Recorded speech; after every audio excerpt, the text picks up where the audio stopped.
This episode is presented by Shaw. October sees the under-20s from countries around the world battling it out to see who has the best youth international team. It reminds me of when I was at the start of my career. At that age, there's already lots of pressure to perform, and you just want to get better and better. So keeping calm and fresh is so important. If I could give younger me a tip, I'd say keep Shaw's non-stop protection range of antiperspirants to hand. It has 72-hour non-stop sweat and odour protection that'll keep you dry and fresh on and off the pitch. Shop now at Boots. Shaw. It won't let you down. Welcome to Football Filling, everybody. Liverpool lost again. That's 3 defeats in a week. But do you know what it means, lads? Slot's getting sacked. No, he's definitely not getting sacked. The Premier League's alive. The Premier League's alive. Watto is correct. The Premier League's alive. It means that anybody's going to win the Premier League this year. And that's what we want to see. We don't want to see Liverpool running away with it, do we? Arsenal are in there, Man City are in there, Newcastle, Tottenham, Bournemouth. There's a title fight. There's a relegation battle. Bosh! Going to be the best year ever. It's not a relegation battle. Wolves are just going down and West Ham. Simple as that.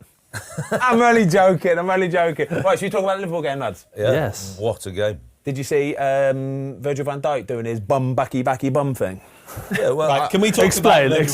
yeah, I wanted to ask you about it because obviously when both him and Konate back off, like you more so than me, but you'd always been used to that Nike ball, and it seems to me that a lot of balls are getting struck from outside the box and they're firing in. Yeah. Last year I mentioned that the Nike ball I think had got 10 kilometres an hour quicker over its period of the Premier League, so 19, 20 years. Yeah. But we've not used this Puma ball, so I'd be interested from a goalie's perspective just to find out whether it's moving, Listen, it's a bit right, quicker. I would love to talk. We need to get a Fozcast with a current Premier League goalie, right? And I need to find this out because I agree, Watto, right? So I watched a couple of the games yesterday. I watched the Newcastle game and then obviously the Manchester City game. And the amount of balls that were hit over the top for people to run onto and they just kept skidding out, Watto. And it's like, not only do they fly faster, but I also think when they hit the deck, the material on the ball, it must be a slippier surface. Do you not think they're just people were playing more risky passes and playing a bit more direct then? Maybe. It just seemed that there was an awful lot that stuck out yesterday. The ball seemed to be like rifling in the back of the net. Yeah, I know. And those like dippy ones seem to be more. Yeah, but don't you think like the Premier League was getting a bit like slow, ponderous, boring? People were saying, and now there's more crosses going in the box. Moaning People are shooting from distance. You've got the long throws. Maybe the ball's affecting that. I want to touch on that at some point, but the long throw. But the goal, I just think. At some point, somebody has to step in there. Yeah? One of them has to step in. You can't let Caicedo. Everybody knows Caicedo's got a hammer foot on him. VVD, right? You going or am I going, Watto? You'll go. Well, I'll go. Look, he seems like he's obviously been the main man for so long, and people obviously don't want to criticise somebody who's been a top performer. But like, he's not immune for criticism, and ultimately, at some point, somebody's got to go and engage at that action because. Whether the balls are quicker, this Puma ball, or not, you allow somebody with any quality a fair sight of goal, they're going to be able to take it, and it's going to have to be a top save. So I was critical of his movement and not getting up to the ball at that point. You've got to go and engage at some point. Konate's a bit of a fall guy, right? And he's had a couple of kind of suspect games. But I agree with Watto. I think VVD is almost like beyond...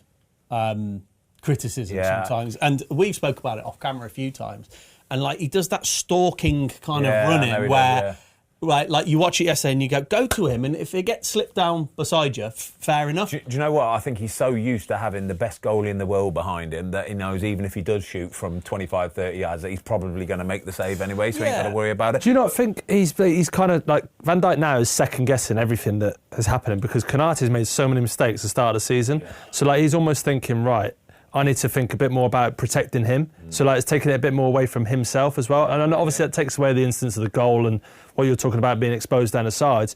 But I do think that maybe in general play, there's times where he's thinking, right, I don't know what Konate's going to do, so do I help him? Do I look? I don't know. I think there's a more selfish element than that. I want to hear Watto's opinion, because Watto was with him at Southampton. Watto knows him well, right? But I think there's a more selfish reason with VVD than that. I almost like he defends where he wants to defend. Yeah, I would call him a zonal defender.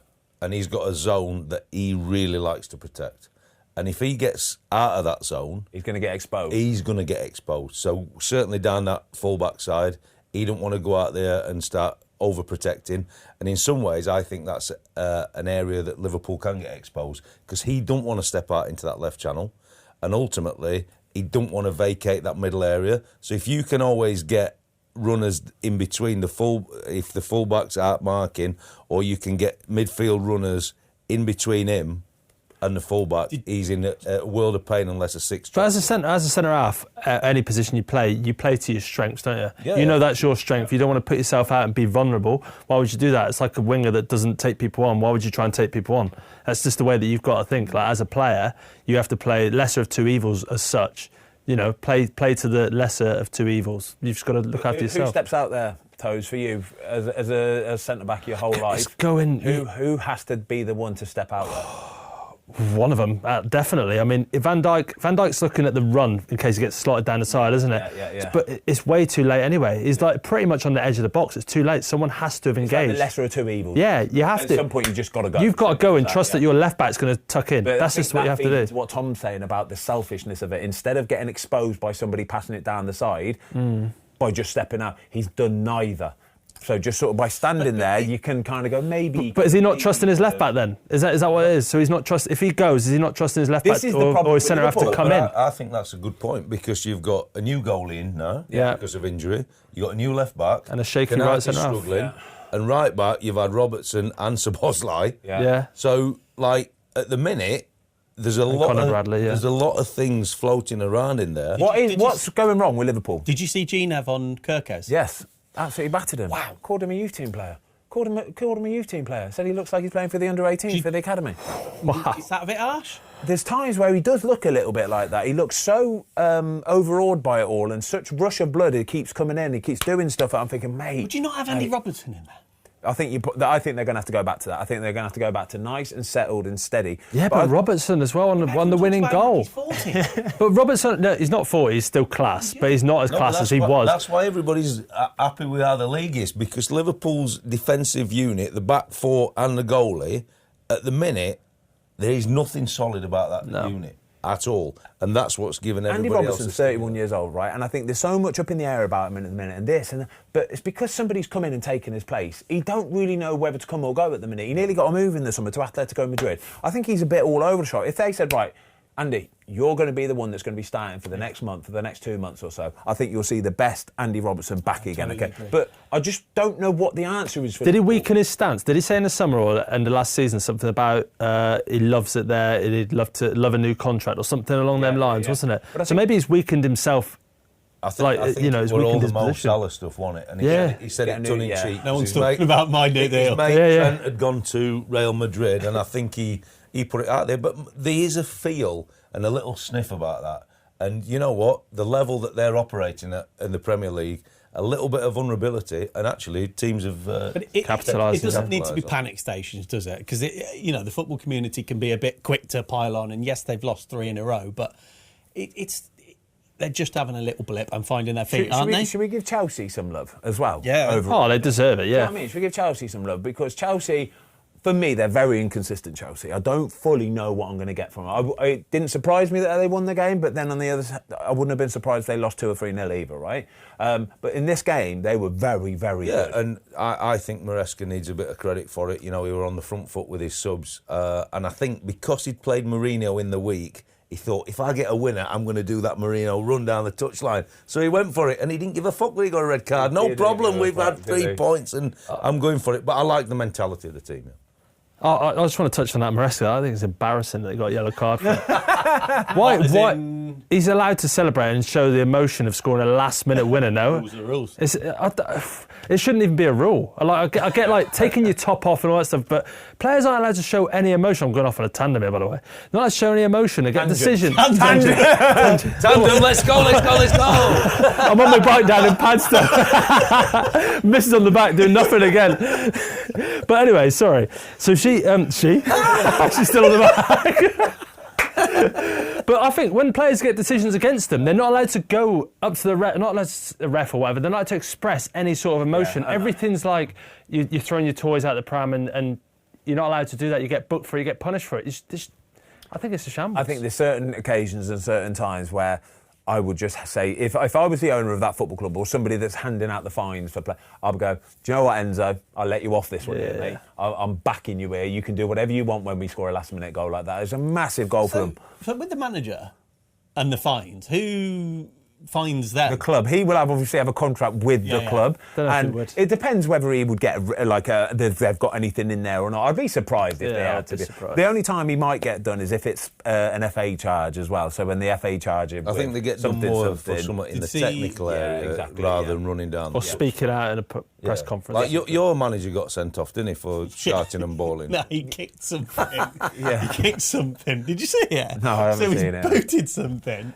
And then very quickly he's realised and he ran off apologising. Hey, did you see Chris Wilder do it, mate? Oh my See, Chris Wilder, mate, he's booted the ball into the crowd, into the fans, hit somebody in the dish as well, and he's tried to act like he didn't even mean to do it. Yeah, all right, mate. He's fully levered it as well. I loved his assistant after the game. Chris wouldn't mean to do that. Yeah, all right, Honestly, whatever. Mate, oh my God. Just There's quickly, a difference between that, the emotion, and doing something stupid doing and something petulant. silly. Running down the I don't mind touchline it. is completely I don't different to mind booting. I wasn't surprised they won it though, Chelsea. We had a party to go to, so we left with 92nd minute we left, right? We got in the Uber, 92nd to minute, and I said to Louis, I was like, fuming the Ubers here. I guarantee you somebody's going to win this game, because I think there was 5 or 6 minutes injury time. In the car, straight away, Chelsea have scored, Dad. I went, no, they haven't. He went, they have. They've scored. We were checking, obviously, I want Cucurella to score for my fantasy and all that kind of stuff. Either way, I just knew it was coming, because the way they were playing in the game, they were so open. Like, they were dangerously open, in fact, at sometimes, because Liverpool could have broken either way. It's a great game. He's tearing it up, isn't he, Caicedo? Caicedo, fantastic, mate. Fantastic. Worth every penny, I'd say. Yeah, Worth it's quality. every penny. Well, it's interesting, isn't it, when you compare him then to Wirtz, who's obviously come into the Premier League with a massive price tag and actually found it difficult to get the straps running. But I think ultimately in time he'll be a good player, but it just shows you, and that's why Liverpool are just not getting the cog. I think defensively they look a little bit vulnerable, but they've not got that midfield set up properly, I don't think, either. Do you know what's interesting, actually? Of the £100 million players that have been bought in the Premier League, Caicedo is probably the only one really where you go, yeah, worth that. What are we talking in, like, generally? Generally, Declan Rice is Rice, there yeah. as well, but Caicedo, like, you know... Enzo. Yeah, I wouldn't say he rips it like that. You'd never say he's that kind of money, would you? But that player there, he is unreal. Him and honestly. Declan Rice, He's £100 million players? Oh, mate, he's a dog. Yeah, love it. I think they're both worth solid. It. I really do. You know what you're going to get from them, and they deliver every single time. Brilliant players. This episode is brought to you by Coca-Cola, the official partner of the Premier League. In the Premier League, everyone pushes their hardest to win. And now it's your turn. With their EPL Fantasy Challenge, Coca-Cola are giving you a chance to win big by beating the best. All you have to do is build a team based on rules set by an icon. And to help you on your way, I've got a tip to help you build your team. Make sure you keep an eye on fixtures. Who are the players up against next? Sometimes it's not about form. Like, there are some players that, for whatever reason, always play well against certain teams. So do your research. To get involved in the EPL Fantasy Challenge, all you've got to do is grab a Coke and scan the code on the pack. Just by playing, you get a chance to win Coke swag or vouchers. But if you beat the icon who set the rules, you could win vintage Coca-Cola jerseys, Premier League tickets, and more. So go ahead and get involved. Grab a Coke, drink it in. Should we talk about Man City, lads? Well, if we talk about Man City, is Carragher right? Because we talked about Kane and Haaland last week. So is he the greatest goal scorer of all time already? Right, so Harry Kane cannot score this goal that Erling Haaland scored. No, he cannot score There's that. not many players in world football can score this goal that Erling Haaland can. You thought it was Toze outside centre half, didn't you? When Honestly, he just rolled past. honestly, like I was watching it, right, and I swore at the telly. I said, "Oh, fuck off! Like, no chance, mate." Unbelievable. He knows exactly what he's doing at every little stage of that goal, right? As soon as he gets touch contact with you, done. See you later, mate. What you doing? Yeah. The defender, I'm thinking, mate, just back off. Just try and stand him up. Try and turn him round. If Erling Haaland's got you and pinning you and roll it, you're done. Honestly, you're done. And he just does it. Just turns you into a little boy, doesn't he? Little boy, get out of the way, boom, goal. The finish as well. So sharp, isn't he? But even like when he kind of it does his man, but it's the speed and like bang, bang. the sharpness of what he does is unbelievable. Centre forward in the Premier League can do that. It's incredible. It It's is. incredible. But also, like from a defending point of view, I think it's so naive because it is really naive. you know that he's stronger than you. You know that he's quicker than you, and you're trying to bump him up and push him around. And is it you're an almost ego like, thing, Toze? Is it an ego thing? Because you, as a defender, centre back, you're always thinking, I'm one of the biggest, strongest on this team. I'm going to show you. No, I'll get in his face. I'll show him. And then when he finally bumps you, because he's quicker and more powerful than you, and you go flying, you go, oh shit. We saw here it last go. week with Konate against Mateta. There was that ego thing. Mate, wasn't there? it's ego. got to be an ego thing. I suppose it is. But then also, like, the way that they're doing that, like, he's trying to have a fight with Haaland. You know that Haaland's quick and strong. What are you doing? I know. Get goal side, because you know Haaland, with the total respect, if he's got the ball into his feet, you'd rather that facing away from the goal rather than having a bit of space down the side to get a shot off. Like, you just know that, again, lesser of two evils. But it's the power, because there's so many different factors that you need to have as a footballer. Like, most players are about as strong as each other. You get them in the gym, weights and all this, they're all about as strong as each other. But power is where the pace is introduced as well, right? And Erling Haaland is so electrically quick that the power that he can generate in a single movement is more than any of the defenders. Do you think there's many players that score that goal in the Premier League? Many strikers? Not even in Premier League history, mate. No, as in like now. So no, there's nobody in the Premier League. If you put Gyokeres in that situation, no, he's not scoring he scores? that. No, he's not scoring that. Kane, obviously not Premier League. He can't do that. Nobody, Isak? Even in nobody's got that power. Nobody is. They've got the pace, but not the power. You're talking about Premier League history. There's not many players. I think it's like a little bit of timing as well, because I think the point you make about players that are very, very strong, but it's having the nous just to know when he were a little bit vulnerable and his body weight.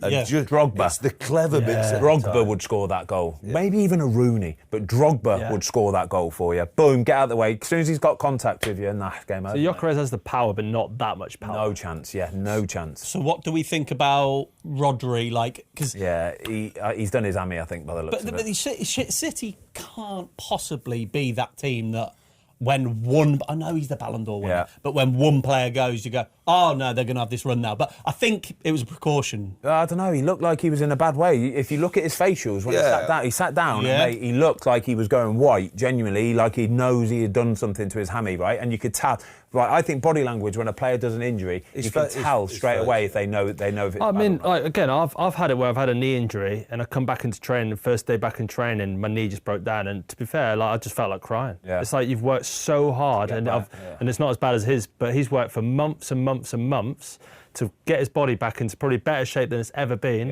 and it just breaks down in one moment. It just needs to go what the scan says. I think he did an interview after the game where he said, I felt something in my hammy, hopefully it'll be good. But mate, I've seen so many players where they've gone, I think it's all right. They've gone for a scan, it's a grade 3, fully like ripped and shredded. Like adrenaline, like honestly, it helps your body so much.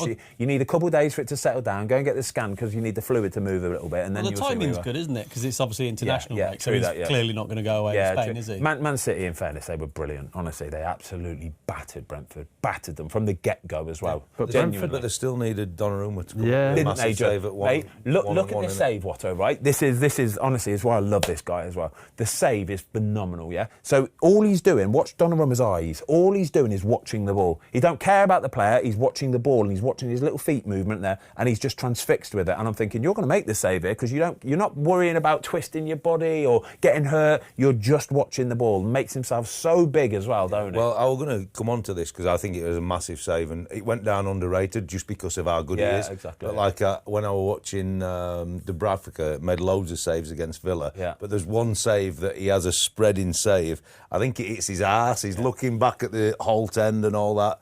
And that's the difference between the two. And I think the very, very best are Martinez, a Donnarumma, and Alisson at you. But the head position and focus is massive. And he had one moment in that game and he come through it. But I think he's obviously added a great dynamic to the team. I think the one thing for me with City is I hope Rodri's not bad. It might be 6-8 weeks, Hammy for sure. But it's the mentality of the rest of the group around him. I think they dropped off last year when they knew he were missing for such a long period of time, but I think they've got enough quality. They've got a bit of steel about them, haven't they, this year? City, which has been, never been seen before, basically. But I think as well, last season they had a crumble in the last 5 minutes. When they're getting bombarded, the balls were going in the box, throw-ins, corners, Gigi, crosses. Don't care, mate. Gigi, Donnarumma had one. The ball was about to go out for a corner, and he quickly just played patted netball. It down. He just patted it down for his mate, and his mate ran away with it. I'm thinking that's brilliant. Hey, we know Edison what a game changer for City in what he did with the ball at his feet. But what you've got now is you've got a goalie who'll dominate his area and keep the ball out of the net. Yeah. And he's at a different level in terms of that type of goalie than Edison. Have you seen anything in the first 7 or 8 games, Fozzie, that makes you think that it's going to be anybody else other than City, Liverpool or Arsenal? Or is it a 3-horse race, do you reckon? Newcastle were good yesterday. Newcastle were very good. They'll do very well to get involved in that. I don't know whether they've got quite that much quality. But Newcastle absolutely popped Forest yesterday, like battered them, in fact. Well, look at Arsenal. You say about quality. So Odegaard, I think he was the first player in Premier League history to be 3 in a row. First half subs. I know. But you look at who they bring on, and it's like Zubimendi. I know. And that Arsenal bench does look. Yeah, I know. I feel for Odegaard so badly as well, because it's just one thing after another. Again, it's good timing that it's international break, so hopefully if it's a 2-3 week, you're not going to miss too much for him there. But 3 games in a row, oh my God, that's the good thing about that is that they're all contact injuries. Yeah. Like they are, it's nothing where you're going, oh, hang on, what's up with him there? Yeah, if he's ripped something or pulled something, then it's going to be a month, 2 months sort of thing. It was just a clash of knees in there. That's but, horrible. No, another good win. It's like it was just a bit of a routine win for Arsenal. West Ham, like miles off it. I think they had the best chance in the last kick of the game, pretty much ahead of that from a corner. But other than that, they started the game really well, probably the first 30 seconds. Oh yeah, and then the old lump it forward. What did you think about like the Timber penalty being? Starts outside and then it drags into inside. For me, as an Arsenal fan, I don't think it's a penalty. Yeah. I think I don't see it as a penalty. Who was it? The Bruno one, was it a few weeks ago for Man United against Burnley? Do you remember? It started outside, went inside. Yeah, I don't think there was enough contact in the box after. Like I just don't see it as a penalty. Yeah. I agree. It's a little bit soft, but I thought Arsenal were so comfortable in that game. I think West Ham were just hoping for something to come. You know what I mean? But I thought Rice, we talked earlier about what's been real good value for money. He's repaid that transfer fee a million times. So reliable. He's just so reliable in what he does for Arsenal. Yeah. And he knows his limits within it, but he lets the other guys do the bits, and he just plays so secure and safe. His reaction to the goal against his old team just showed you the class. What do you make of Gyokeres so far, Watto? What's your early season analysis so far? I think he's still really, really finding his feet, and I think obviously he's got off the mark. He's scored a couple of goals for sure, but I think he's finding it tougher than I think he anticipated. I think the quality of the defenders has probably surprised him. Yeah. I try and watch every Arsenal game I can, but with Gyokeres, I feel like he's desperate to score and desperate to do something. It's almost like he's inferior to the other players. Like it almost feels like he's not as good as them, but he wants to prove that he is as good as them, if that makes sense. Yeah, it does, yeah. But also, because he's been such a proven, prolific goal scorer, he's getting the chances and he's fancying himself, which is great because he's not lost that confidence. I don't know. I just don't know if he looks very willing. He looks really willing. I would say he's trying really hard. Yeah, I'd say if he didn't look as willing, then there would be massive questions being asked. But he has changed the team. So like now they have runners. Dan, he runs beyond the defence, which they weren't having last season. He battles with the defenders. He'll beat them up. He'll try and beat them up. Do you think he'll end up with a?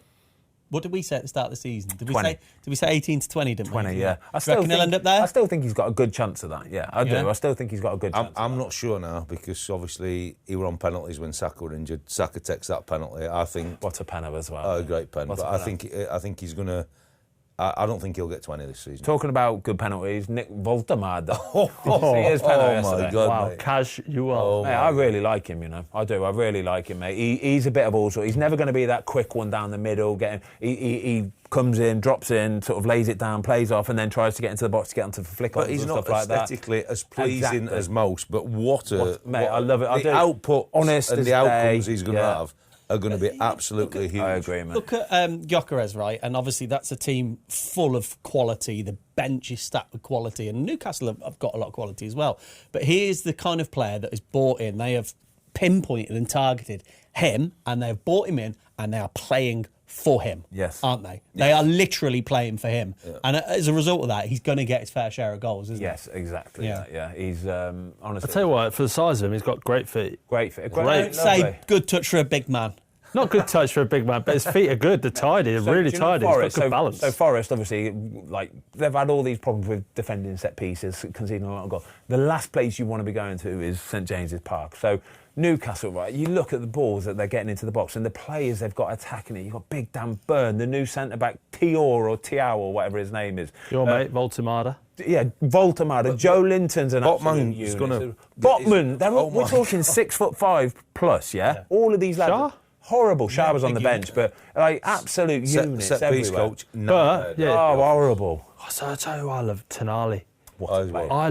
He's the one who makes them. He's got everything. He could get into any team. Any in the team. Premier League, I promise you. His work rate. I'll be surprised if he's there at the end of the season. You get Trippier just absolute bombs on. He's trying to get balls. Tonali goes, all right, cool, I'll just fill in here. Not even, no questions Talk asked. about power. No He is a asked. powerhouse. That midfield is powerful. Oh, they're strong. I think Newcastle can get top 4. They've got Again, if they keep top fit. 4. I think the If they Champions keep League. fit, honestly, they've got a chance. They need for it. Visa back fit as well, don't they? Because they've you got him forget to- that he's injured. Yeah. I need to ask Watto though. So I was watching it, and as an adopted goalie, I like to think I said to Watto, Matz Sels has got to do better for that Bruno goal.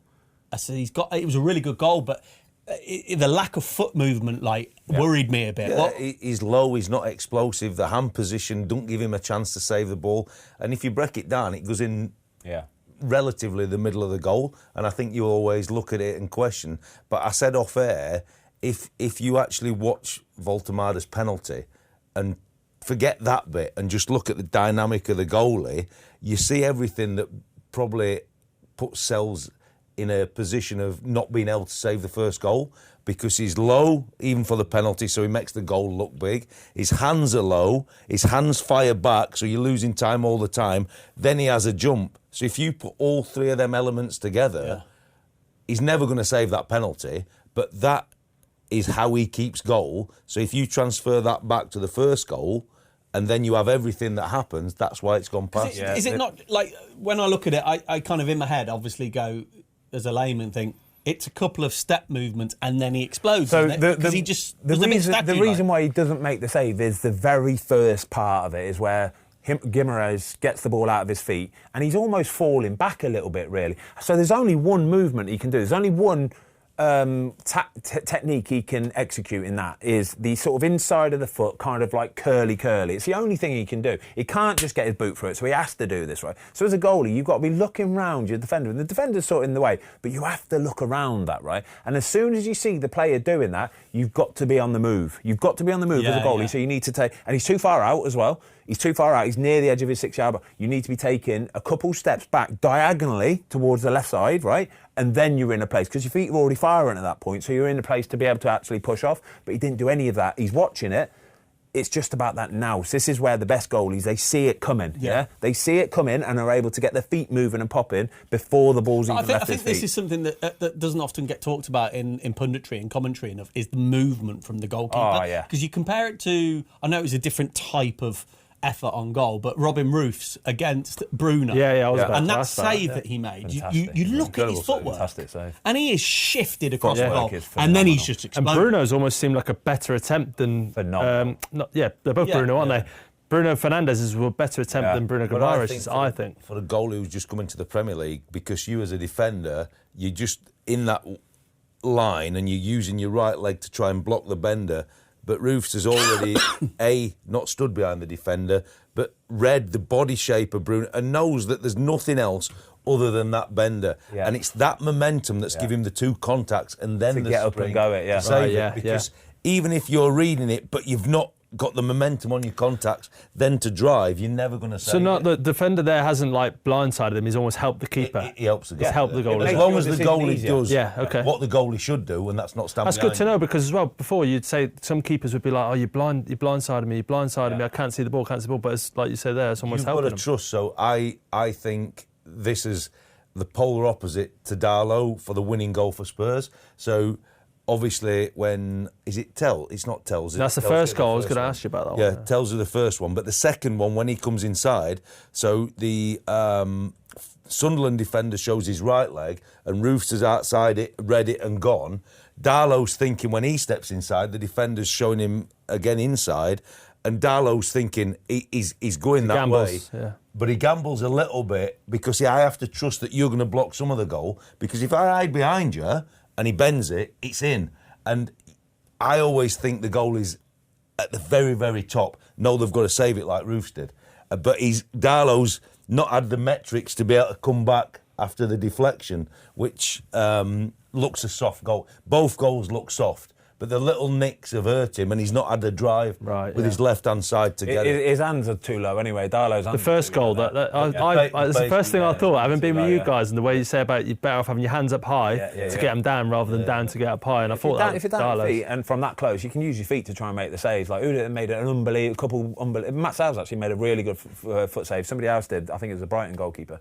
Then saved them. But you've got to have your hands in a higher position there because from that angle there, they can still get it in the top corner. And I know it took a deflection. There's a little. Still got to be up there a little bit. There's a camera image of his face as it's past him the first goal, and it's like, oh no. And he knows he could have done better. You know what I mean? And you just always look at the facial expression and the reaction. But yeah, I think Sels obviously got the Golden Glove last year, but I think in his techniques, I think people are finding a few more flaws. Forest. What do you make of Ange? He can't get sacked, lads. He can't, can he? Come on. Do you know what? Forest are a brilliant, brilliant football club, and they've got a brilliant, brilliant fan base. But if they get relegated, for the owner, I almost want them to. Oh, wow. Oh. Well, I think from the outside, mate, I mean, it looks very bad, doesn't it? I think Nuno, we know what he's going to produce at West Ham eventually, even though they had a tough day at Arsenal. But Arsenal are a top team. We're thinking they might go on and win it this year. Is this not daft, though, from the owner? Because, this is Nuno's team. This is Nuno's team. They played different to everyone else last season, and they were brilliant. But now you've got Ange, who's a polar opposite, the way he wants to play, and they've took him out of the team and pointed Ange. I think there's only ever going to be his recipe for disaster. You've got Chris Wood's not firing the way he was. Common chances. You said something really sensible earlier, which doesn't often happen. Surprise you, that, mate. Wow. I'll tell you what, that's a compliment. Yeah, from him? Yeah. Wow. Might be a backhanded compliment, but that is a compliment, and I'd take that for positive. He said, basically, do you think the reason why Forest aren't firing is because, obviously, after the decision to change the manager to get rid of Nuno, do you reckon the players almost think, do you know what? We really like Nuno. And don't get me wrong, I'm sure they like Ange as well. But that leaves a bit of a bad taste in my mouth when you go and sack the guy that's done what he's done for us, helped get us into like a great manager for us. We're all good friends. Yeah. And he's just gone and sacked him like that. Because you could tell they were fighting for Nuno every single week. Single thing. And that drop-off of, even if it's 5%, subconsciously, that little drop-off, right, that is enough between winning games, most of your games, and going down with a bit of a whimper. Because, honestly, they went down with a right whimper they did against Newcastle. What are the players thinking at that point? The guy's got them into Europe, highest position Forest have finished in the Premier League for, 30 years, 40 years, I don't know. And you only get that by creating a real collective. Yes, Nuno sets them up tactically, but there's a feel around that group, players and staff, and you've got that unity. Normally, managers and coaches leave predominantly, unless you're at the lower end of the leagues and you're trying to get up there as a manager. At the top level, you normally leave because you've got the sack.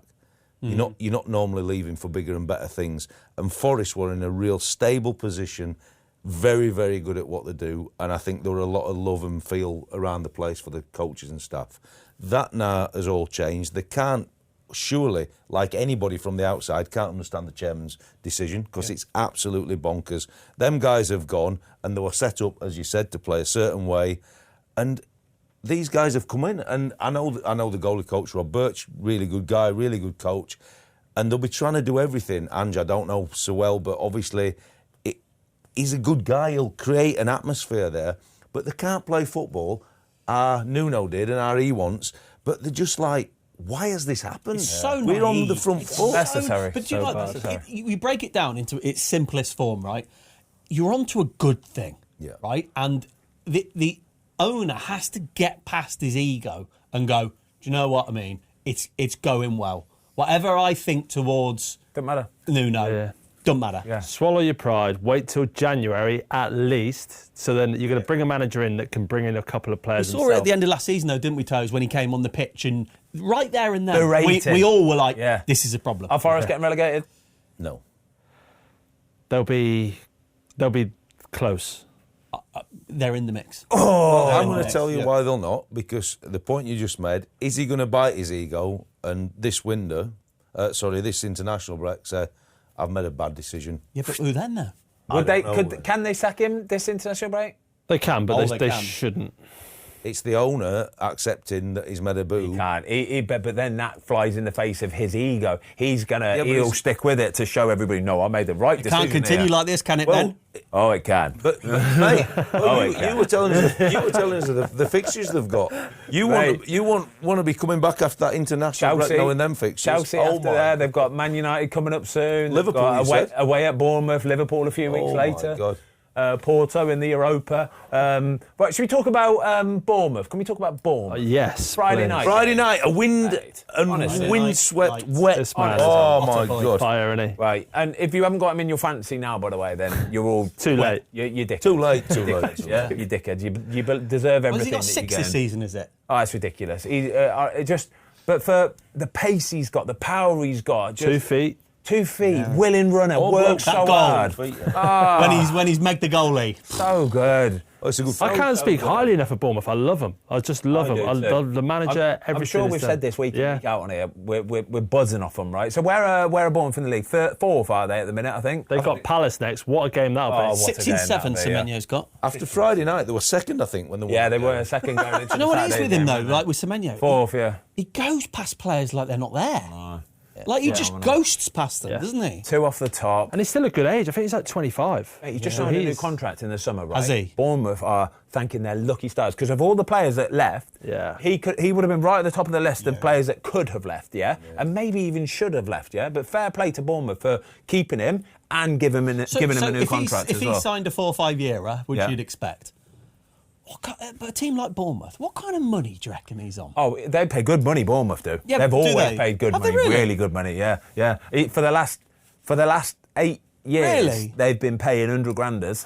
Yeah, Really? Really good money. That's Yeah. surprising. Is this you're in the know here, yeah? Yes, 100 granders they've been paying So for what the do you last reckon 8 he's years. on? What do you reckon? Oh, he'll be on over 100 grand a week. See, in my head, I was thinking 120. Yeah, probably. Yeah, probably. That's where I'd have been. Yeah, probably. Would you? I'd have had him at about 80. Nah, he'd be on 120. But now he's signed that new deal. He's It's an different. £80 million player. You know what I mean? If Bournemouth sold him in the January transfer window for 90 million quid, nobody would raise an eyebrow. Does he get into most teams? most teams? Most teams. One of the I'm best not talking left right now he's players on in the- fire, but over the course of last season and the start of this season. One of the best players in the last couple of seasons in the Premier League. Yeah, even. he's showed some real consistency at the level. Really And I good. think that's why he's obviously got a new contract, but that's why he's worth, yes, I mean, you in the market, 70, 80 million, and probably you're not going to bat an eyelid. I think if they sold him for 70, Bournemouth fans would be up in arms. Yeah. I promise you, they'd be up in arms. They'd want. But you look 90 at Eze. more. Eze went for 60. Exactly. 63 or whatever. Honestly, he's the real deal. On left-sided players, Jack Grealish popping up with a winner, you're happy for him, mate. We're all happy for him, aren't we? We all are. Did you see his interview after the game? Didn't actually. Jack Grealish, mate. Just buzzing. I can't believe it, mate. It's unbelievable. I just love it. I'm just playing Sounds like football. our Scotty, doesn't I it? know, yeah. What a finish. What a finish. They didn't deserve anything from this game, by the way. Honestly, I could not believe But you say that didn't deserve anything from the couldn't game. believe They it. were getting battered, right? But they stayed in the game and they true. waited till the end and the momentum of the game and the crowd lifted them. I so agree. you can, I totally agree. Mate, football's a 100 Yes, minute game. exactly. nowadays, People go, right? "I'll batter them in the first half." that's great. Well, what about the second half? Yeah, it's great. And they had a 10-minute spell where they got their goals and they did what they did. In fact, I don't mind. I love it. I love this bit about football where you can get battered. That's the one thing you can't change for football, momentum in a game. They get a penalty from absolutely nowhere. Nothing. Palace have missed chance after chance after chance. Pickford's made some amazing saves. To be fair, Henderson made a couple of big saves as well. he So did. Everton weren't totally out of it. But then they get the penalty and then you're thinking you wanted to be at the old ground, Goodison Park. The momentum had sucked you in a little bit. But to be fair, the fans are good at the new they are, stadium. You've been I'd like to go there. I would like to go there, yeah. Stadium, yeah. Is it good atmosphere? Yeah. Fans were good atmosphere. Brilliant. They've tried to make it a bit like the Dortmund wall at the back of one of the goals. It's quite steep. Yeah, it is a bit like steep, isn't it? Spurs. And they absolutely took 3 points from nowhere because I think Palace would have been gutted at 1-1. Yeah. So to Get get lose the- as well. Glasner was good after the game as well, to be fair. He did his interview and he basically said, listen, like, there's games where we've got a little bit of luck, he said, but today we've not had very much luck, to be honest with you. We're disappointed we didn't even win the game, yet alone we've lost it. But he was, like, dead respectful from it. He was like, it's what it is. David sometimes. Moyes just finds a way, doesn't he, Finds Toze? a way, mate. Brilliant old school manager, Right, like the sort of yeah. manager that West Ham needed and got rid of and then Trust needed. him, yeah, you know what you're going to get. But with Grealish, do you think he's back in contention for the England Well, squad. is it true? Is it true that Everton have put in their bio? I'm guessing it's the Instagram bio. Updated the bio. And they've put Grealish for England. Yeah, they've just got rid of I love that. European Cup winners here and blah blah blah winners there and always Premier League forever and stuff, and just put Jack Grealish. That's in. class. Yeah, Isn't it's good, isn't it? Yeah, it's good. Well, it's like they've done something there. Nobody's ever done that before, has it? Yeah. How it's far good, away that. is he? I think it might be a bit too late for him. I do. I just think for the World Cup? Yeah, I do. I just think he's probably maybe a little bit too old. He's 30. What? For the manager and for what he's trying to do and for how he sees it, I just think the reason probably why he hasn't been picked is because of his age. It's got to be. What else can it be? But look at how what England, else can it be? We spoke about it a few weeks ago, and sometimes in tournament football, when these teams play like a deep defensive line and whatever, and you need that little bit of somebody just to beat their man. Yep. But we've got a lot of them now. We have And got do you a lot not think? I actually agree now. Just thinking. Do you think like that love of Jack Grealish is like kind of gone from when we played Germany in the Euros that time, and the fans are singing like to get him on and stuff? Do you not think that ship sailed a little bit? Unless he absolutely rips it up, until January, February when the next internationals are. He's got to prove some consistency at the level because he's not played for such a long time. But we know he's got that consistency at the level. But like I just think that he's performing now at his peak. Yeah. I don't think there's much more to come, even though he's only just started back in the Premier League, having not played for City for such a long time. What we're seeing now is the very, very best example of Jack Grealish. And my thing would be, if you got any insight into the management conversations, like, if he's not close now, he ain't never going to be close, because he's started the season really, really well. He seems to be a good lad. I mean, we'll come on to the Tuchel not putting Bellingham in situation. I think Grealish would be a miles better fit for the group, potentially, than a Bellingham, who seems to be quite disruptive. Not so much on a 7 or 10 day get together, but when you're talking about trying to win a big tournament and what that creates on an environment, Tuchel might think Grealish would be a bit. I don't think he's bothered. I don't think Jack Grealish is one bit bothered. I think he's booked this holiday. Yeah, honestly. And he's happy to have a break. I think he is buzzing, actually, because he gets to go out on a Saturday afternoon, do his best stuff that he does. I thought he meant drinking on a Saturday afternoon. Yeah, there's that as well. There's that as well. Probably that as well. But I just think he's enjoying life. When it's international break, he gets a few days off, gets to rest and recover. That's what you're seeing the best of him. He's playing in the team with some really good players. You've got your Dewsbury Halls, your Undy, you've got Diblin in there, and it works really well for the way that Everton are. It's absolutely perfect for him. I think sometimes when you're in with the England squad, it's like, it's almost better to just be constantly missing out and unluckily missing out. Well, Everton, do you know what I mean? But spoke about glowing. Everton will get the best of him by him not being in. I know what you mean, though, Toze. Like, you look at the kind of central and the wide players, and you've got the Madueke, Saka, Rodgers, Gordon, Eze, Foden, like and you do start thinking, when you really battle it down, Rashford, and you're thinking, where does he fit? Yeah. Like Palmer, like whether he's right, left, centre, where does he fit really? Maybe you're right. Maybe it has just moved on a bit. I think he would be a sort of person that you'd bring on when England are winning 1-0, and he just keeps the ball up the top of the pitch and takes the ball up the pitch, sort of thing. And I don't think get hold of it for us. Is that not what Gordon could do? Like, do you know what I mean? Yeah, I just think, like, you know what Grealish can do? Like, when he comes on the last 15 minutes, say England are winning, and you get the ball out wide, and he takes up, buys a foul, slows the game down, breaks the game up. Like, but then that's not him. He's better than that. Yeah. He is better than that. But I think that's what he'd offer. And what do you make of Jude's omission from the squad, Toze? Wow, is it anything to do with the comments that he made? Was it his mother made? Tuchel's mother made last time? Yeah. Do you think that kind of like ties in? What did she say? What was the word she used again? What was the word she used? It was a... Tommy Tuchel's mum. Yeah, came out and said that it's... Where? Not putrid. Like, she got Twitter or something? I don't know. What's she saying? She came out and I haven't heard this. He came out and apologised and said it was lost in translation. Repulsive behaviour. Wow, that's a strong word. So do you think that ties in? There must be some sort of correlation there. We saw it last summer, right? So let's bit of context. So he is a little bit Bruno Fernandes-y in terms of the flailing arms and stuff on pitch, but I don't put it down to that. My take is he's a bad tourist. What does that mean? As in camp, you hear things, and his dad's all over the media and is apparently running the show, and I just. Bit big for his boots. As in when they go on tour, when they're away at the World Cup training camps, what I'm getting from this that he's ultimately not a brilliant egg around the place. Well, then that's right. Then what you're saying, then, isn't it? Yeah. So, but that can't work. If somebody's bad in the camp with the players, then you can't carry that because it affects everybody. Listen, for him to do this, right? He is clearly sending a message. And you can say whatever you want, but there's contradictions in he's just coming back in, played the full 90, and all over the weekend you're going, yeah, but that's the same for Reece James, it's the same for this. So there are clearly flaws in what he's saying. My opinion is he's making a point. Yeah. It's hard because when the first game of the Euros last year, right, was it Slovakia we beat 1-0?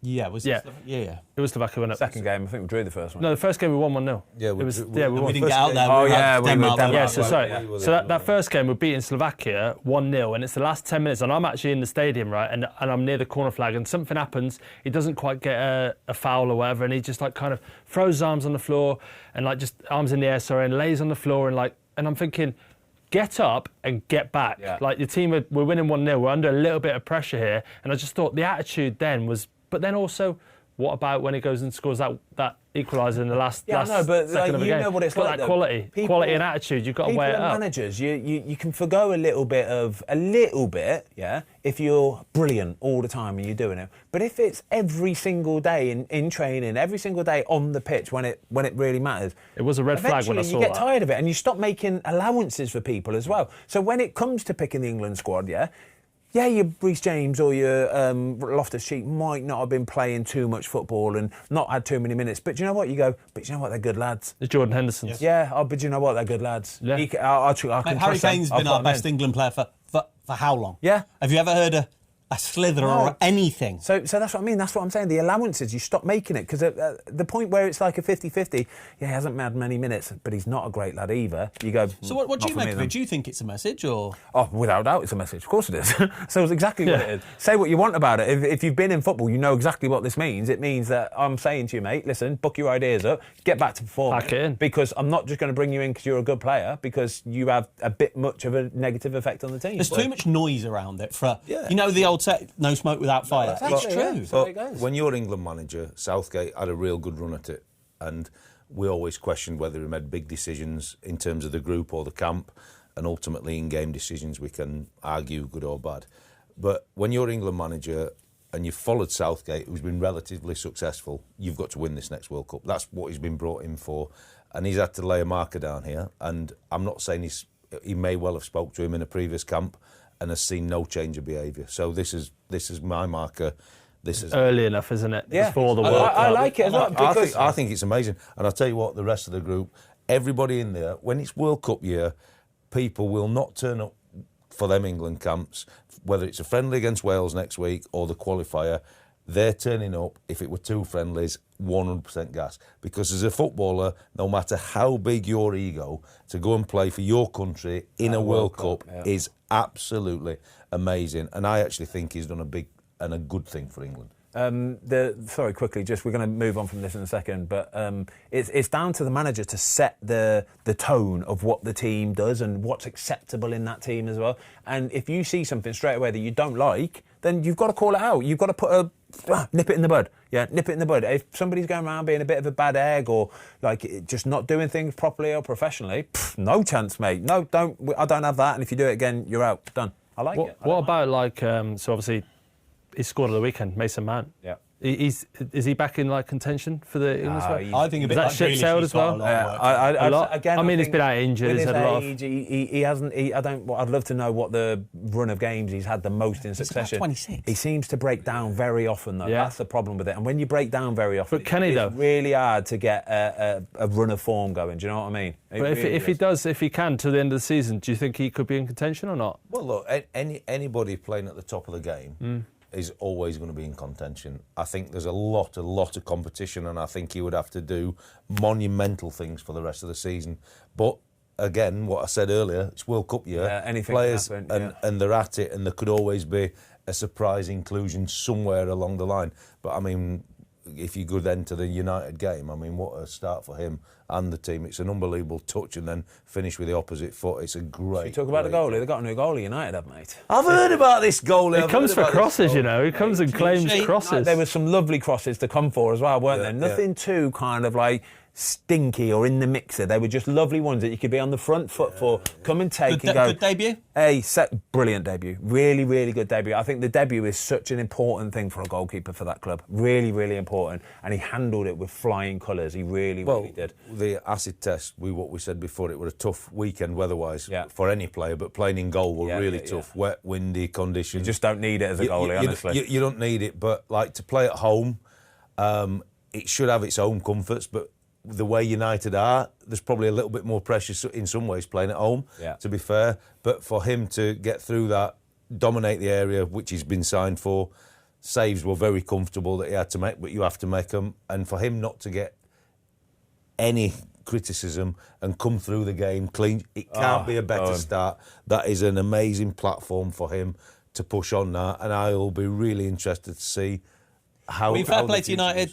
They get the win, clean sheet. Yeah, but again, quickly, just finishing on Lammens. So they've got to stick with him now. Yeah, they have to. If they're bringing him in now just for the international break and he does well, it's a statement, right? You're our number one goalkeeper now for the rest of the season. Let's see what you're made of. That bar that was quite low is set it a little bit higher, hasn't it? A little bit higher. For all the stick that Amarin's had, it would have been easy for him when he did sign to put him straight in. Yeah. I actually think he's been quite clever in waiting for the team to pick up a little bit and not making it easy for him as well. Just coming straight in. I think he probably just looked at the fixtures, seen there's a stinky couple difficult ones coming up. Do you know what I mean? Because I think he came certainly didn't want to put him in at the Arsenal game or something? Chelsea? Yeah, Brentford away. Yeah, Chelsea one, I think maybe. So I think he's probably just bided his time, gone right. I'm going to wait till the Sunderland game. Okay, wait till the Sunderland game, and I thought all these long throws that are coming in, Ben. How do you deal with them as a goalkeeper, or is it the trajectory? Does it depend on the trajectory? It's all about the trajectory. This man here, right? His are the devil. His are the worst ones to deal with ever because it's that low. They're not loopy. They're like Scud missiles. They go. They're literally. love it. Just above your head, right? They are about in line with the crossbar, just maybe. So you can't come for them. So you can't come comfortably and catch it because you've got 15 players in front of you who are trying to head it. 15 players. So you can't get above them for it. So you can't get above them. So you're watching it and you've got to wait because you don't know whether somebody's going to get a little flick. Because if somebody gets a little flick 1 metre, 2 metres in front of you, you can't react to it, all right? You ain't got time to react to it. So you've got to wait and wait and wait, and then you've got to come very fast and very late and do it if you are going to do it. The easier ones to deal with are the loopy ones, yeah? But there's more pressure on you because you're expected to come, aren't you? You're expected to come into the mixer and you're expected to deal with it. Not necessarily catch it, but get a good old surface on it. But when you've got 15 players in you, 3 or 4 on you, you can't really move very well. You can't. It's not like you can get your arms up and get a free run at stuff. You can't move right. There's a player that you can't move that. There's a player. So you've got to be, again, late and quick. Wait, coiled, bosh. That's how you did. I mean, I love it. I literally love it. And the fact they brought towels out and everything, like the ego is just they're like not allowed either, but in the everybody's EFL, you're not allowed towels. Yeah. So when we got promoted to the EFL, they ditched towels. And I joked on TalkSport. I said, well, they're going to end my career then, aren't they? They did, obviously. So, but no, I just thought the throw-in, right? The throw-in is so much more accurate than a corner. I agree. So like I would know, for example, when I got the ball in my hands, I know exactly where I can throw it within about a yard. Yeah. So like you know whether it's going to be near post, just out a little bit, back post further. Might clear the back post, but don't want to talk about that. But no, honestly, I just think the consistency of it, and you see it in every game. The EFL highlights as well. You're seeing goals from throw-ins. But the thing for me, because you were obviously very, very good at the throwing, but like from a goalie's perspective or a goalie coach's perspective, if you've got the profile, so if you're Donnarumma or a Martinez, if I go and stand where their bodies are loaded on your 6-yard line, and kind of like say in my bright yellow kit, I'm going to come and deal with this. Does that then change your mindset to where you're going to put it? Yes, or would you? But where would you put it? I'd put it a bit further out, a good penalty spot. So go then. And that's why we're thinking that's like so with the re-emergence of this now... That's what we wanted.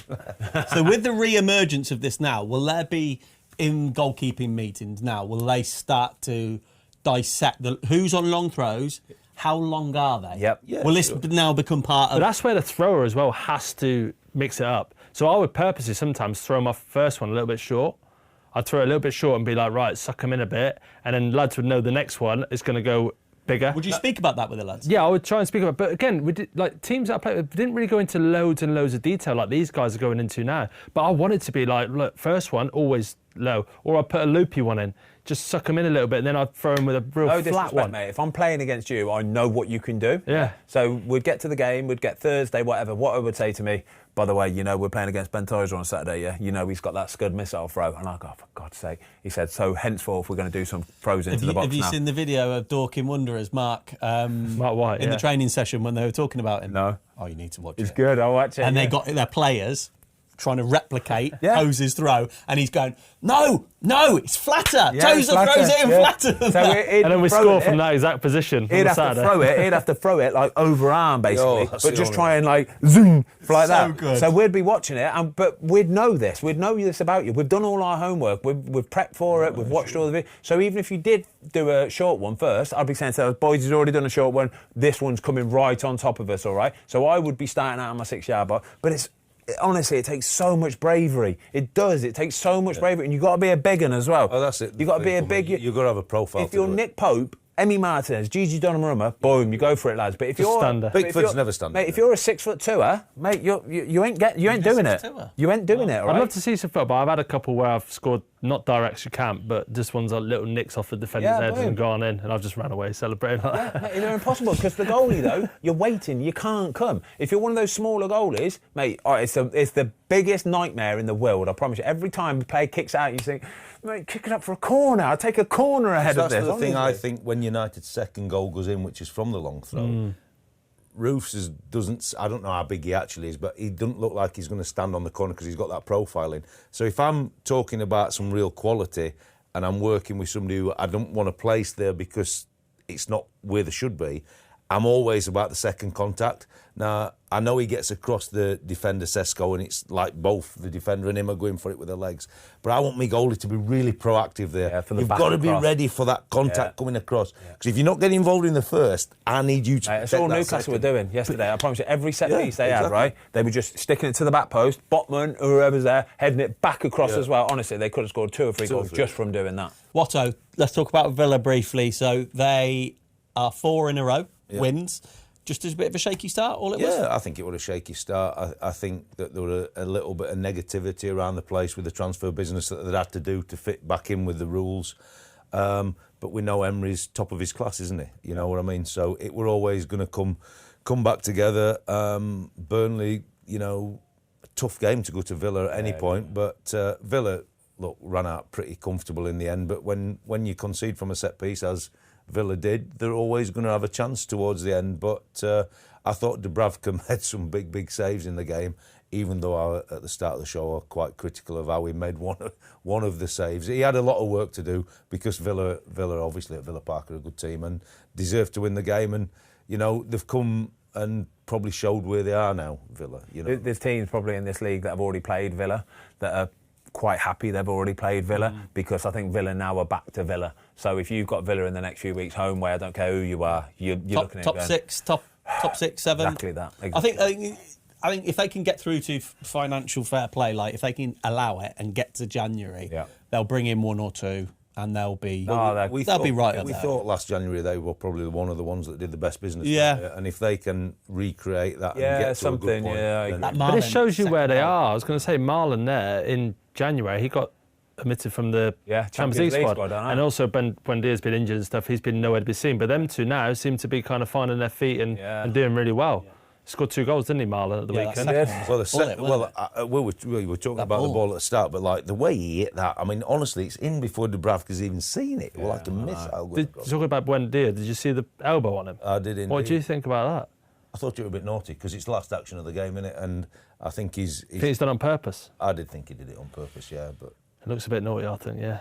Come on, should we move through? We've got a few more and then we've got the quiz at the end. Let's go Tottenham, lads. Tottenham, good win for them. Early doors, Saturday morning kick-off. Matthias Tell starting ahead of Richarlison, which did my nutting because I've got Richarlison up front in my fantasy. Well, the one thing I'd say about that game, sorry for interrupting, is that last year, a Spurs team going to Leeds, Ellen Road, early start, full house, big atmosphere. I don't think they come out with I it. agree.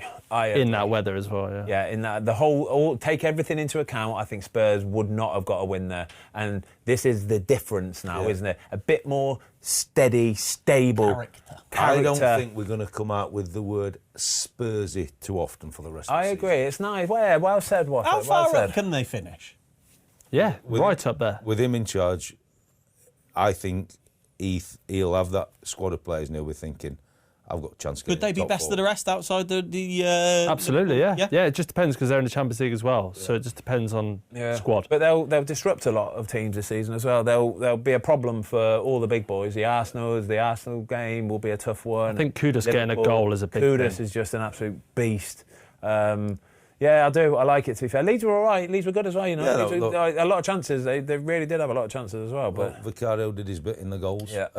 And we've spoke about the Darlow stuff already, so we'll not go over it again. But, like, that's the difference between why Leeds will have a real chance of staying up but are never going to push on, because Carl Darlow, I've known him a long, long time, and a great goalie, done well.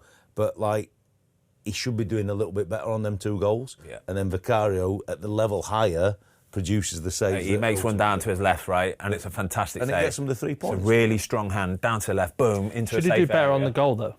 Yeah, I think he'd challenge himself. The first one he'll be disappointed with. The second one, I've just No, said, sorry, the Vicario. Should Vicario do better for the goal, though?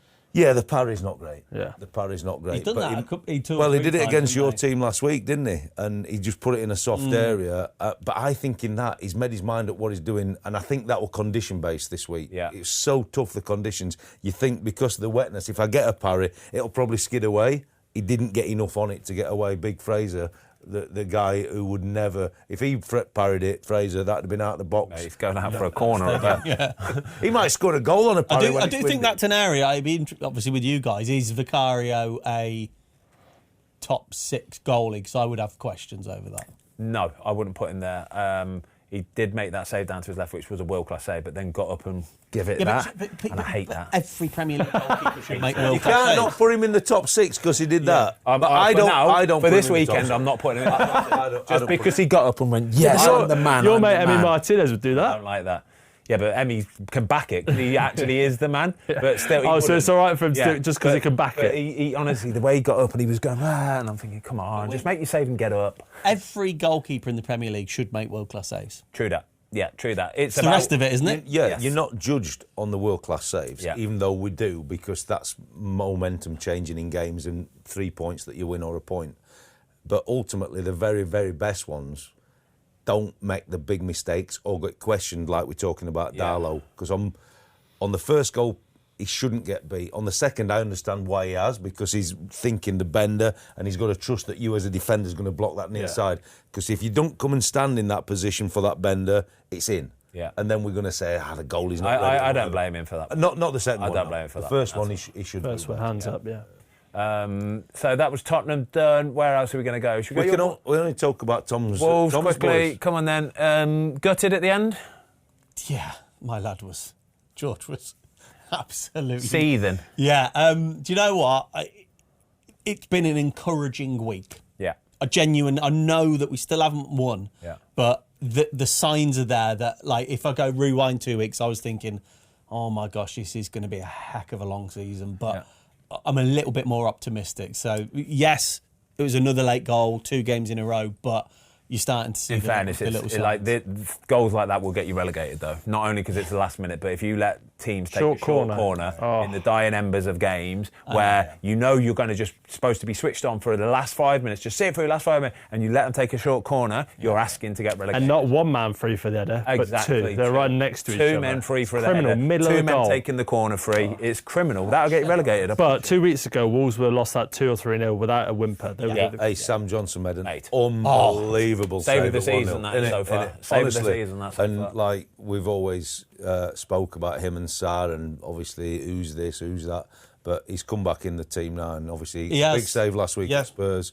And you know, as a goalie, you want that to be the save that gets you a 1-0 win. Yeah. And he went mad with them 2 guys for not going out short. But that's one of the things that's really hard, zonal. When they play quick because your short guys are not switched on, the zones have got nobody to attach to, and the runners coming in just on that late second bit. Is that it's just... inexcusable. Sloppy. Like Premier League. Everyone's we saw it tired, last week, didn't we, sloppy. with Arsenal. Last week, Arsenal. Marino. Yeah. Just sloppy. Tired. Newcastle scored a short corner.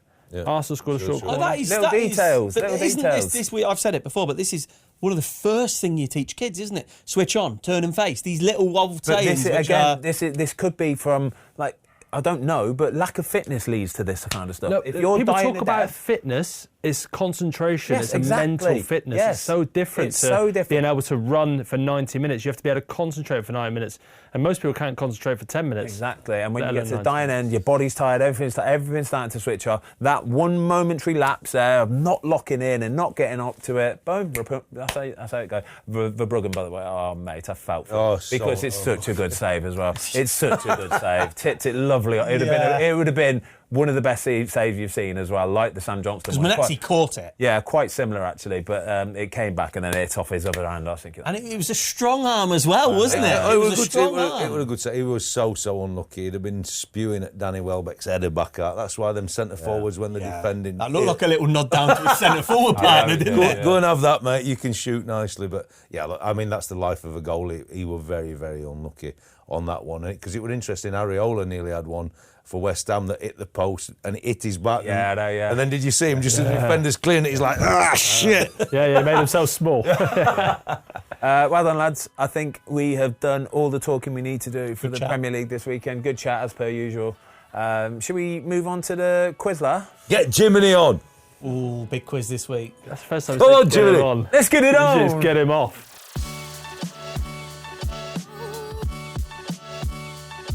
We are all super excited. One, because we've got the quiz, and two, we're going to see the Jacket Potato Man afterwards, aren't we? Come on. Spud Van Man is what we're going to do. What's your jack potato topping of choice, Jamie? I get chili. Chili. Watto, what would you be? I would have tuna and sweet corn. Oh, the chili from there. Butter, chili, cheese, bosh. Veg, chili and cheese. What did you have the other day? It was random as heck. I had the Chinese curry. Chinese curry. No, the curry's nice. It's amazing, but it didn't agree with me. I was going to say. We don't need to know about I that. got in trouble when I got home for that. That's so weird. I'm going to go for a bit of sweet corn in mine today. You have. Oh, wow. You go for everything. Go on. Yeah, Butter, beans, cheese, tuna mayo, and I'm going to have sweet corn as well. That's good. Yeah. Good that is, yeah. That's It's standard, isn't tuna. That's what it's Yeah. And beans, though, they're Tuna good combo. I love tuna. Yeah.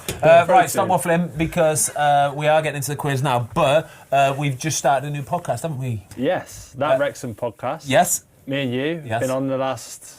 Well, we did two, haven't we, on Yeah. Thursday? We've got two more to come out. Well, every Thursday they're coming out, aren't they? Yeah, every should we do that all Thursday. again? Should we do that? Okay.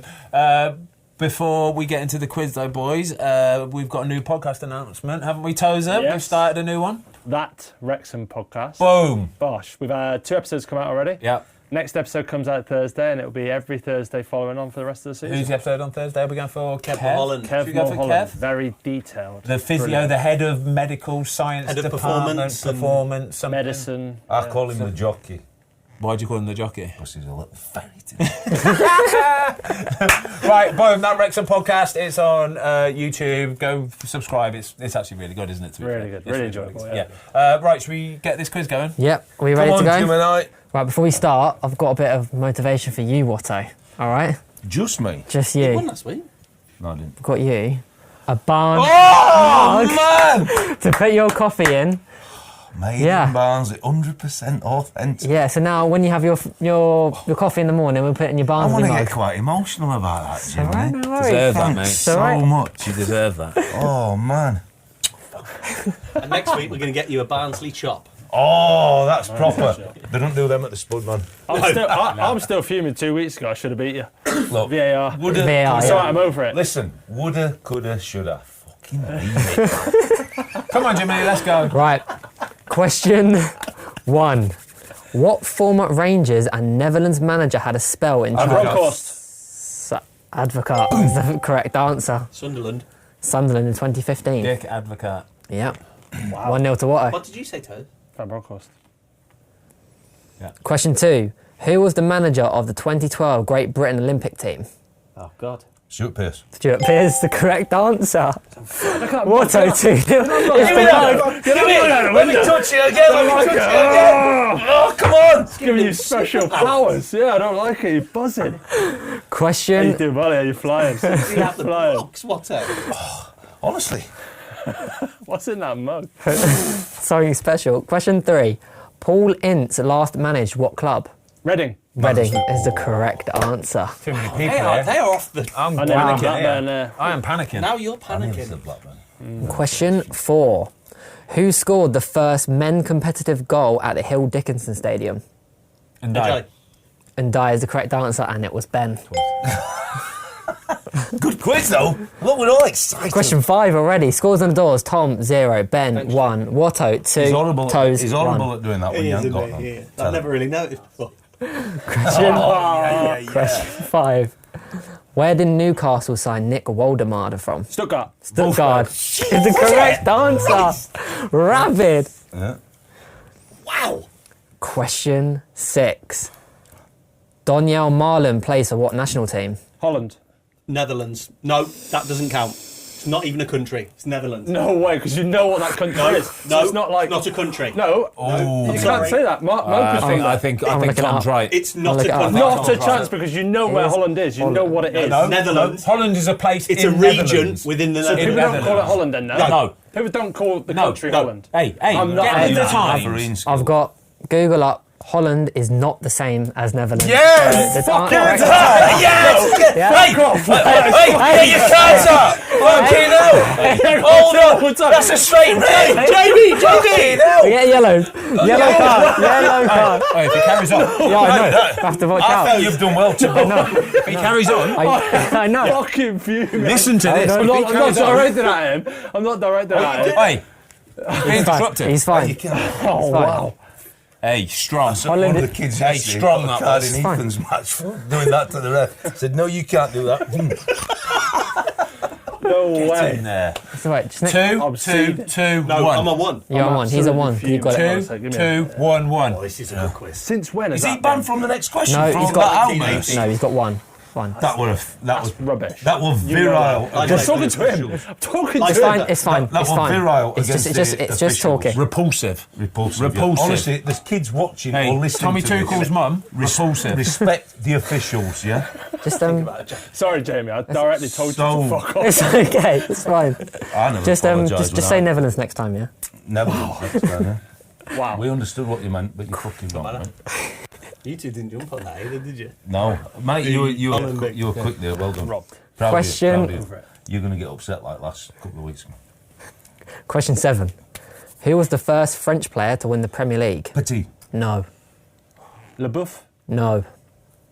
It's a good question. Who was the first French player to win the Premier League? Anelka. No. Fabian Barthez. No. was All back in. Sahar. No. Who was the first French player to win the Premier League? Thierry Henry. No. 5. Vieira. No. 4. 3. I think 2. we all come back in again. 1. Give us an This extension. is, yeah, Give us an No. extension. Oh, Go back in. Laurent Blanc. No. all back in again, yeah? Yep, all back in. Well, apart from Toze, he's out. That's a great question. 5. No, 4. just leave it run for a minute. Okay, Just do you want a leave it clue? Do you want a Yeah. clue? Nah, I think that's No. done. No, I can't Okay. clue now. Let the referee decide. He's getting too influential I on know, the officials he here. is. You need to be very careful. No, he never because does- he never does that. I'm protective of the officials.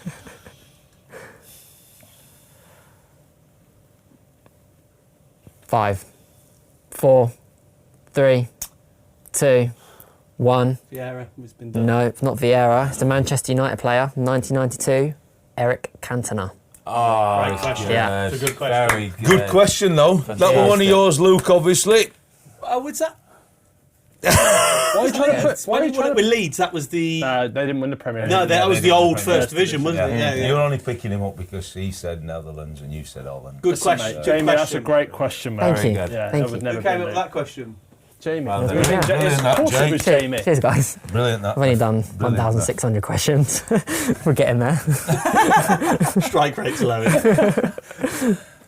Question 8 is a career path question. Oh, I like this. I have played for Leeds, Liverpool, Sheffield Wednesday loan, Charlton Athletic loan, Aston Villa loan, West Health. Brom no, Bursaspor, Wigan, Derby, Scott Manchester Carson. City loan, Manchester City. Scott Carson is the correct answer. Good answer. I would never have got that. Yeah. Fantastic quiz today, What, James. what a career is that? It's a fantastic quiz. So scores on the doors? 2-2-2-1. Yeah. Tight, Tom. Question 9. Before joining Sunderland, what club did Kevin Phillips play for? Derby. No. Before joining Sunderland, what club did Kevin Phillips Leicester? play for? No. It's a hell of a question.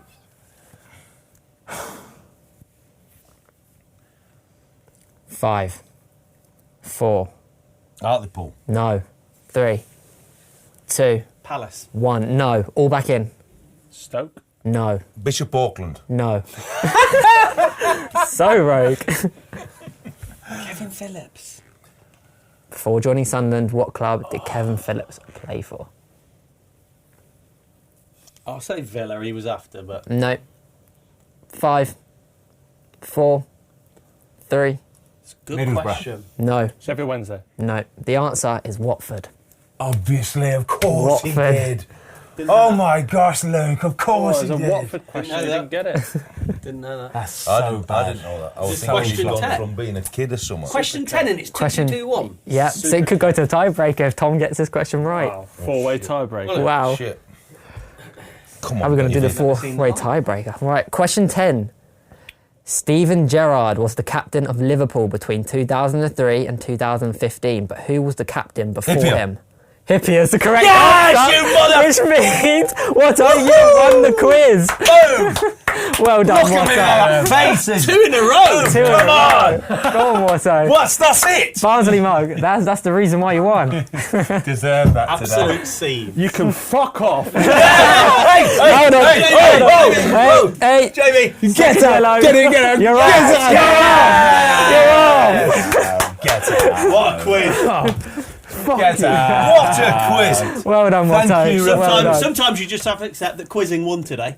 Quizzing won the day Phenomenal. today. Man of the match today. Thank you. Yeah, good quiz. Hey, good quiz, Cantona Joe. Hey. question what a mate. Get out. Thank you. Thank Get you. out. Hey, he's banned from next week He's then. gone, yeah. Perfect. Unreal Get for the you fuck today. out of here, mate. Hey, repulsive he is. Repulsive. Got to respect officials. Bad tourist. Bad tourist. He's not a bad tourist, he's a good tourist. Well done, everybody. We'll see you next time. See you later.